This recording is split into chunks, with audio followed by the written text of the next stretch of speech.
there is still more work to do to ensure that the Black experience in America remains equitable and transparent for African Americans, according to a Gallup poll released in July of last year. It found that 35% of Black people reported being mistreated in a store setting. Approximately 1 in 5 reported being mistreated in other situations. And 54% of Black Americans say society has to do a better job of incorporating them fairly and equitably into societal situations without the fear of harassment or intimidation. Reggie Johnson is a veteran radio personality who has a wide gamut of experience covering everything from sports to pop culture to politics. He even dabbled in some tech talk as well. He joined me this week to have a comprehensive conversation about the Black experience in America, how it's evolved, and how far we have to come to achieve equitable distribution in society for Black America. I'm Kevin McShann. Let's have this conversation.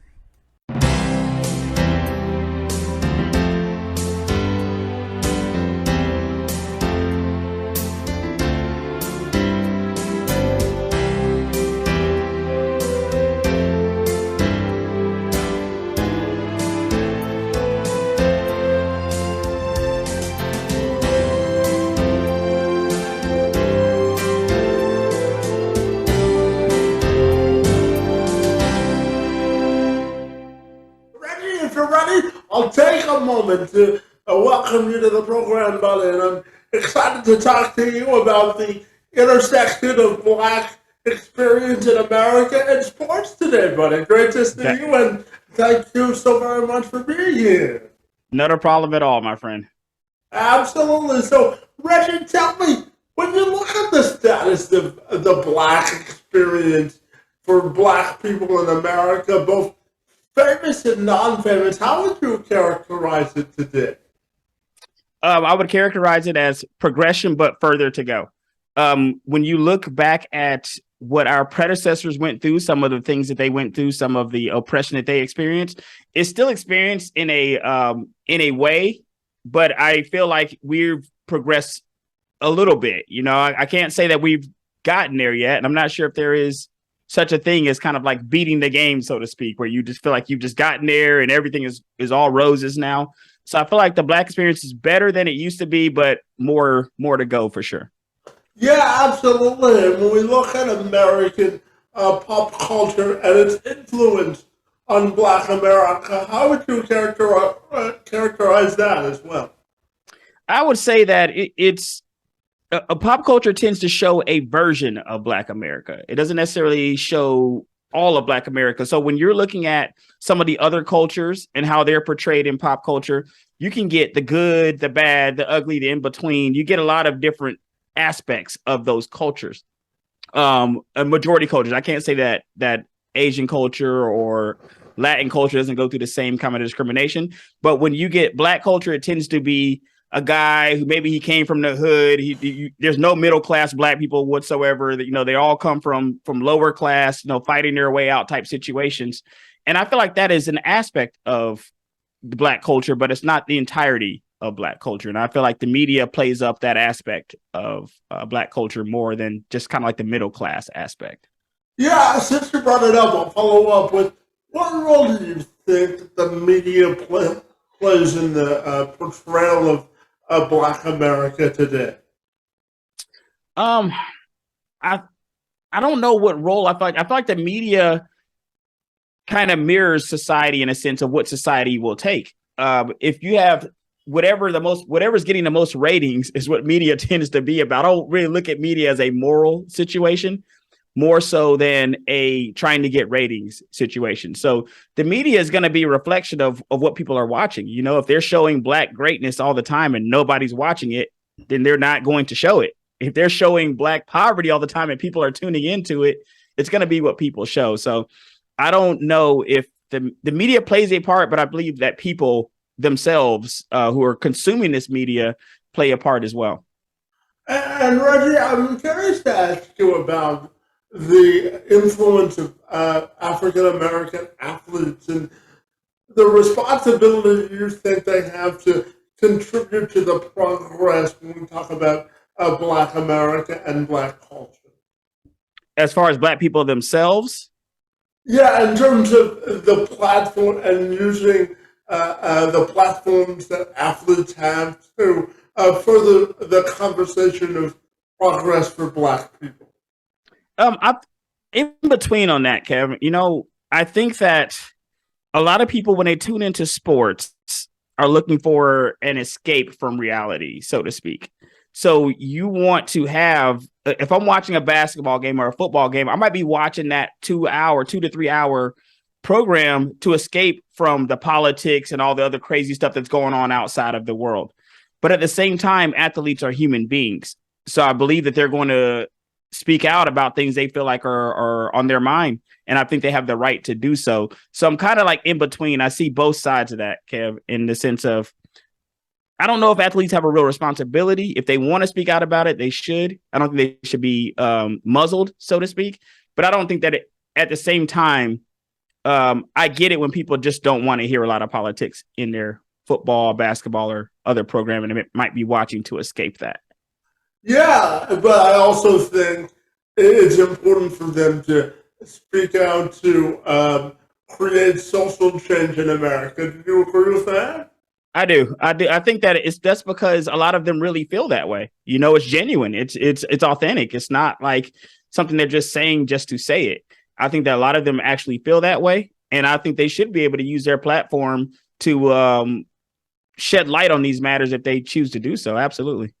Yeah, and just another sports question. I'm curious to get your thoughts on the platform that Colin Kaepernick has sort of created for himself after being blackballed from the NFL, and comparing that to sort of the Kyrie Irving social justice movement that he has sort of created, because in some circles you could make the argument that he believes that social justice matters are more important than basketball. So I'm just curious to get your perspective on the differences between those two situations. Okay, so the Kaepernick situation, I believe I'm a bigger fan of the Kaepernick situation than I am of the Kyrie situation, but I can't necessarily knock either for speaking their mind if that's authentically what they want to do. I do believe that the Kaepernick situation was kind of thrusted upon him. You know, he took the knee, and sure, he made a choice to take the knee, but he didn't make a choice to be blackballed from the NFL. So that was something that was kind of thrusted upon Kaepernick that Kyrie Irving is not necessarily dealing with that. You know, he's making the choice to, if he decides to miss games and feels that social justice matters are more important than basketball, it's cool to me that you can have that perspective. But did you have that perspective when you're taking the check, when you're taking the money, when you're signing for $100 to $200 million? Did you have that perspective?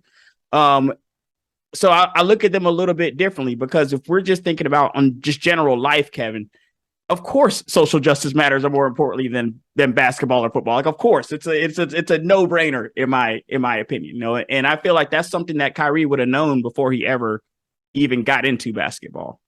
Yeah, absolutely. And Reggie, tell me, how important do you think it is to have diverse conversations with people of different viewpoints when we talk about the importance of educating them about Black culture? How important do you think it is to have diverse conversations on the subject? Very, very important. You know, Kevin, I've been blessed to grow up in a very diverse setting where I've grew up around all different types of people. And it shaped how my perspective about these people. I feel like when you see one set of human beings make an assumption about another set, it tends to come from their lack of interaction with that set of human beings. Like if you're a black person, you think all white people are rich. If you're a white person, you think all black people are poor. It tends to come from you not having interaction with black people or white people that kind of go against your preconceived notions. So I believe that having diverse conversations can do nothing but help you see life through a more diverse lens. And I believe it's super important. Absolutely. Now, Reggie, I'm going to share just a little bit about myself, buddy. So I am 33 and I grew up in the 90s, right? So growing up in the 90s, black is totally different than what it is today. So tell me, what do you think it means to grow up black in America today? I think it's constant evolution of you're kind of standing on the shoulders of your predecessors. I think each culture, especially if you're a minority culture in any place, country, or whatever, you're standing on the struggles of the shoulders of your predecessors who've gone through struggles that were harder than yours.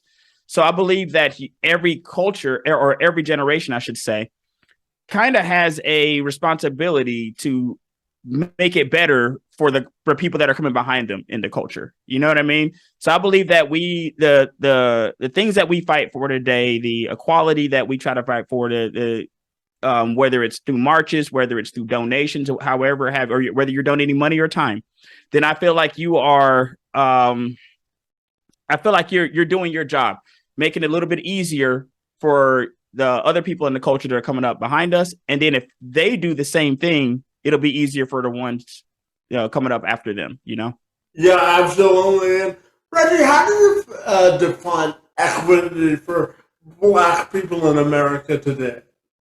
Equity? Yeah. I would say just in terms of just equal access to opportunity. You're not necessarily looking for, or at least I should say, I'm not necessarily looking for a certain dollar amount or handout or anything of that nature, but I am looking for equality. When I go to a job interview, if I step up and my work speaks for itself, I don't want to have to work harder to get the same look as some of my colleagues who might not be black are getting. So I feel like that's what equity really means, is just having an equal opportunity. Not necessarily means that you have equal things all the time, but you have an equal shot at things. You got an equal shot at the job. You got an equal shot at the house. You know what I mean? Stuff like that. Yeah, absolutely. And Reggie, tell me, what do you think it means to create more equitable opportunities for wealth for Black America? I think it means a lot because we're behind the eight ball. We're coming from lower. So the sooner that we can get on equal footing from a finance standpoint, from an opportunity standpoint, I think it solves a lot of problems, and the problems aren't just directly solved for the people that get the more money or get the opportunities, but these are problems that'll be solved because you'll have more representation of these individuals in society. So people won't always be able to box black people into like one category, Yeah. And Reggie, tell me, who are some of your black mentors or people that you look up to in Black America today? Let me see. Of course, you got the Obamas of the world. I really love Dick Gregory. I read a Dick Gregory book a long time ago in high school that had an effect, and I've always kind of kept that in the back of my mind. So Dick Gregory, I've always loved. Bill Russell, who just passed, from like a basketball perspective. Bill Russell, Kareem, like those kind of people, I tend to look up to, and they tend to be people who are a lot older than I am. Oh, well, it's important to have something to aspire to, isn't it? For sure. I agree. Absolutely. Absolutely. And tell me, Reggie, I know you spent some time hosting a radio show in Mississippi about tech talk and hosting some radio shows in general. So tell me about the importance of getting black people interested in tech, and what sort of a responsibility do you think the media should take on what they choose to cover? I think so I'll tackle the second question first. I feel like the responsibility is just equal coverage, cover the bad like you cover the good in equal footing. It seems like you're going to see more of the bad. And I get it from a news perspective. That tends to be the knock on news in general, that they show more bad. If you're tuning into to news programs, you're going to see more bad than good. But I would like for that to be a little bit more equitable across the board. So where you're just not seeing just black crime reels run 24 hours a day. You know what I mean? There's some balance there. I would like for that. And Kev, can you repeat that first question for me? Yeah, I was just curious to ask you about, because I know you hosted a tech talk show, so I'm curious to ask you about the importance of getting more black people interested in like careers in tech and taking that as a career path. How important do you think that is? Extremely. I think it's extremely important for kind of same things that what I was been going, what I would feel like the theme of my answers have been so far, which is just an equitable look at how black people are perceived by black people and by people outside of the culture, because a lot of black people don't perceive themselves as being a smart culture. And it's unfortunate. I think that's maybe just due to how black people have been portrayed in different forms of media. And I would feel like if more black people are in the tech, then just like I said about getting more opportunities, you'll have this displayed more. And I feel like it'll change how the culture is perceived in general, because there's a lot more black people in tech than given credit for. I come across quite a bit. Absolutely. And Reggie, I'm not going to ask you to get deeply political with my next question, but I am curious to ask you about the impact you think today's political climate plays on Black America. I think it's better just due to the Kamala Harris representation, to the fact that she's even there, that you have a black vice president, black and Indian, I should say, black vice president. I think it counts. You saw that with Obama. If it didn't count, his getting elected wouldn't have been so monumental. You know what I mean? Clearly, seeing a black man get elected to president did something for the black psyche of America, and I think that that's positive. And if we have more of that, then we will have just more balance, like I said during the other answers, kind of just more balanced representation when you're seeing black people in different roles all over the place, whether it's judge, whether it's senator, which we're seeing in some states. Our state has a black senator, whether it's judge, whether it's senator, whether it's in the House, whether it's in your local offices. Just seeing black people in more authoritative positions can change the narrative for some people who live in states, Kevin, where this is just not the case, where there are very little black people, but at least they can see them on a national stage being in these positions and warm up to it a little bit more in the local areas. Yeah, are you concerned at all about black people's access to vote as we move into election season at all? I think there's a middle ground here. So there's going to be voter suppression. It's just part of life. It always has been. It's going to always be there. You're going to have one party trying to suppress the vote. You're going to have one party trying to get out the vote. Is how it's tended to been all my life. I think that what Stacey Abrams did, at least in my state, is wonderful. She got so many people signed up to vote. And then we got to actually close the deal, Kevin, by actually going to vote.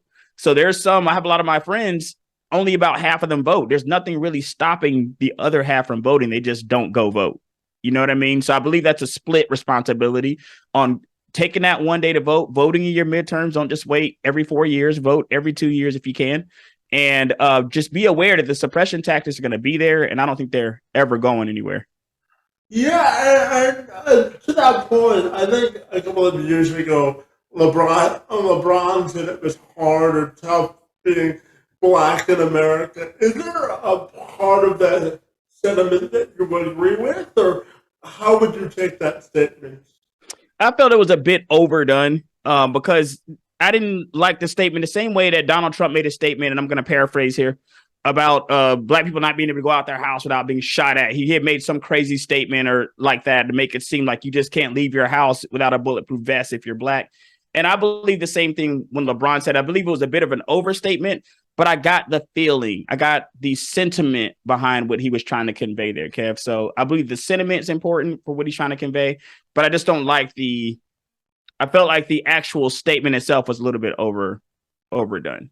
Yeah, absolutely. And tell me, Reggie, if you could wave a magic wand and fix one problem in Black America that you are passionate about or want to see fixed, what would that be? The perception. fix the perception, because perception is a lot of people's reality. And I don't necessarily, and when I say perception, I mean fixing it across the board, not necessarily just for cultures that are just for people outside of our culture, but for how our culture perceives itself. If I could wave a wand and fix that perception of how some in the culture, because, you know, we have a lot of self-defeating people in our culture. If you have somebody who sounds intelligent, they're going to say they sound white or something like that. I think that changing the perception helps a ton. You look at what happened with it might not be a great example to use now, Kev, but at one point in time, you know, just Bill Cosby being on TV as a doctor, look how that changed their perception so much of Black people. That was only one representation. So if we could have that across the board, where I could just wave a wand and change the perception of not just Black people, of different cultures in general, where people can have a more fleshed out, realistic perspective of how people really are versus how they're portrayed, you know? Yeah, absolutely. And when you look at situations like Bill Cosby and Jesse Smollett and R. Kelly, how much do you think that those situations detract from making progress in Black America? I think those situations are unfortunate situations. I don't think they should detract from Black progress in America, because Black people are about roughly 50 to 60 million Black people. These are 3 individuals. Unfortunately, if there's no Black people in your local area, you might look at these people on TV and feel like they represent a larger portion of the culture than they actually do. But at the end of the day, these are 3 human beings making their own decisions. In my opinion, they should be taking their own L's, but it doesn't help. I will say that it definitely doesn't help. I don't think it should be the end it all, be it all, as far as from a perspective standpoint. But Kev, at the same time, doesn't help.